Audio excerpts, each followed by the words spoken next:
A DHS memo obtained by Axios shows that the federal government is bracing for a potential surge in violence after the Roe v. Wade decision is announced.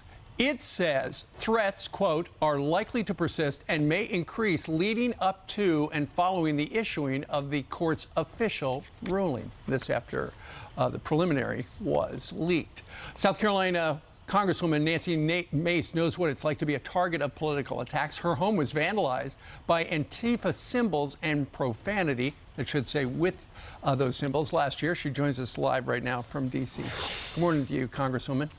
Good morning, and thank you for having me this morning. You bet. So this is a little scary because this particular DHS memo essentially says that these activists could be so angry they might go to the Supreme Court, storm the Supreme Court, burn down the Supreme Court, kill the justices.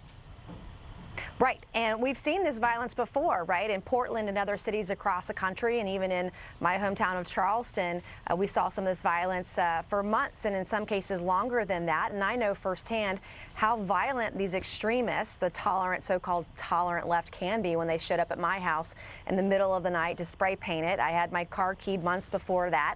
I've seen the threats that can happen that are, we know, threatening to our justices right now. I have to carry a gun when I am back home everywhere I go, and that is not the kind of world that I want my kids to grow up in. And Joe Biden was supposed to be a unifier, and yet he's endorsed this idea that people can show up, which is, by the way, against the law under Title 18 of the U.S. Code of Law, at the justices' homes and protests. And protests, as you know, we've seen over the last couple of years, can turn violent. And this is un-American. It should not be endorsed and not okay in this country.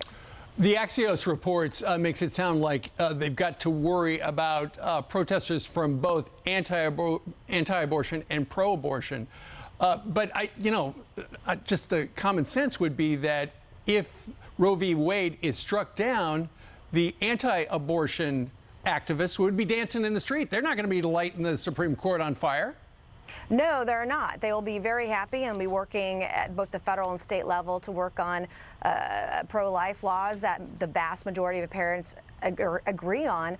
But what's so scary about this is that this is being tolerated. This has been okayed by Joe Biden. Joe Biden is still running against Donald Trump, it seems like, and attacking his supporters and dividing our country on this and so many other issues in this country. And what we ought to be doing is lowering the temperature.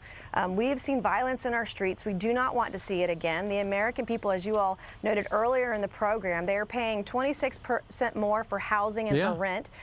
Gas has gone up, and it's not because of the invasion of Russia. I mean, inflation was 8% before Putin ever invaded Ukraine. Now it's at 10%. But the American people are really hurting. I had a mom text me on the plane Friday night.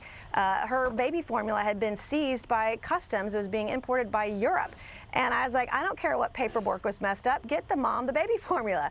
And so we have real problems facing our country, and we got to work together on both sides of the aisle. Shockingly, yes, Democrats and Republicans need to work together on the issues facing America. Unfortunately, it sounds like once this verdict, this judgment is announced, it sounds like the country is bracing for some sort of turmoil, and it doesn't sound good. Let's hope that none of it happens. Congresswoman Nancy Mace from South Carolina, thank you very much for joining us today. Thank you.